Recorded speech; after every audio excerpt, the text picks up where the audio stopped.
So this is going to be another movie review. This one's called Rescued on 2006.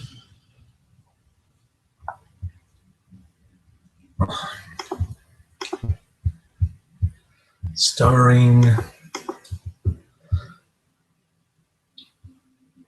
Zach Grenier, Christian Bale, and François Chau, and a bunch of other actors that I never heard of. Directed by Werner Herzog. Werner Herzog. Not Werner Hot Dog, but Werner Herzog.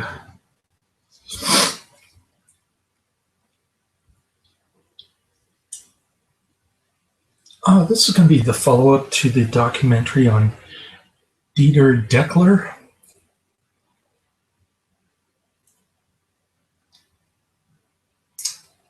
Dieter Deckler grew up in Germany during World War II. He saw a U.S. fighter plane, I guess, and that's when he decided that he needed to fly. So the documentary is called Little Dieter Needs to Fly, from 1997. So Dieter Deckler learned his survival skills in Germany,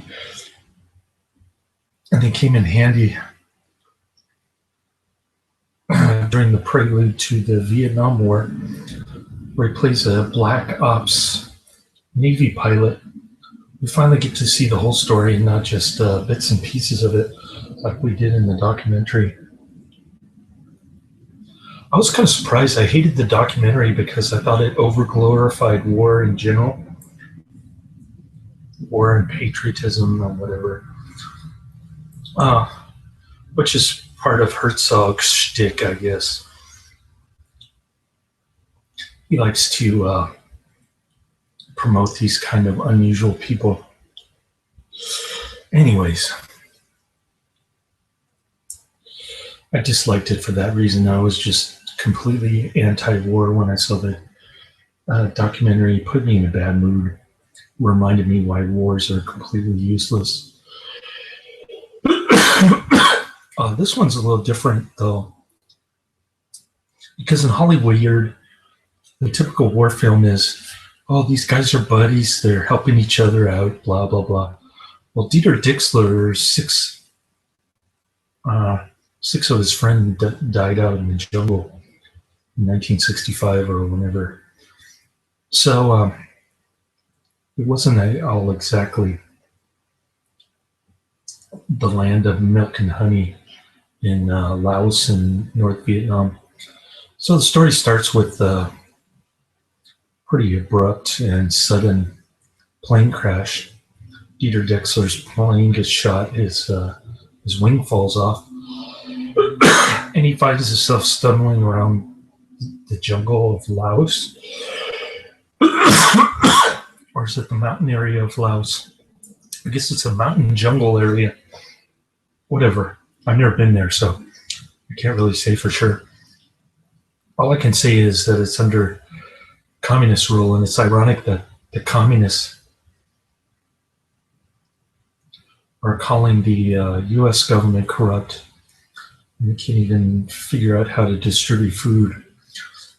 But that's certainly no excuse for Dieter Deckler to be, or any U.S. soldier to be there in the first place, because it's none of our fucking business. Be that as it may, the film is different in the sense that it shows the bleak struggle and futility of these guys trying to escape with nowhere to go afterwards. Dieter Deckler has this crazy idea that he's going to traverse all of North Korea to get to Thailand. Yeah, good luck, buddy, in that jungle. Even with the machete, his feet are like completely fucked up. He has to eat snakes and worms and stuff. He gets tortured a lot by the villagers and the guards. Well, mostly the villagers. I guess they're on the communist side. Don't ask me why. It's never really explained, but it's just a really bleak and depressing type picture. Of course, you hear the violins playing in the background, just like the movie I just watched, the documentary, From 1 Second to the Next, but cell phone texting.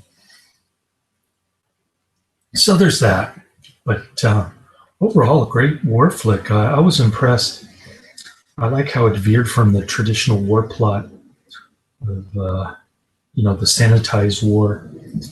This one's very bleak, and let me tell you, I thought Dieter Dexler was a little bit too patriotic in this one, but fortunately, Werner Herzog wasn't there to insert his political propaganda. So it wasn't too bad. I mean, he refused to sign the thing that said the U.S. government was corrupt because he said he loves America. Don't ask me why. I would have just signed the damn thing and saved me the trouble of being starved and or tortured. I mean, the communist guy in Laos, played by François Chau, I think he said it best. He said, "Okay, suit yourself," and then they proceeded to torture him and starve him. The communist system doesn't work, of course, so there's no real there's rationing of food to the point where they're eating worms and something else that I can't even describe. So Dieter Dexler is there. Let me tell you, if there's ever an impending ice age or some kind of nuclear holocaust, I want to be this guy. Although he died in 2000, I believe. I guess that's why Werner Herzog made this flick sort of posthumously after he died, to I guess honor his German friend in immortality. They must have been friends or something, because Herzog made 2 movies about him. This movie happens to be his highest grossing flick of all time. So that gives you an idea of the quality of the film, not necessarily the quality of the audience, but, maybe so.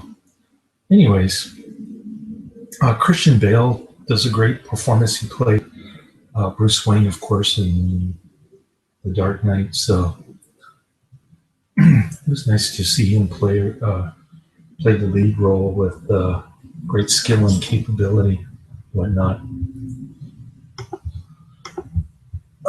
There's another guy, Zach Grenier. He was in, there's been a couple films that I know.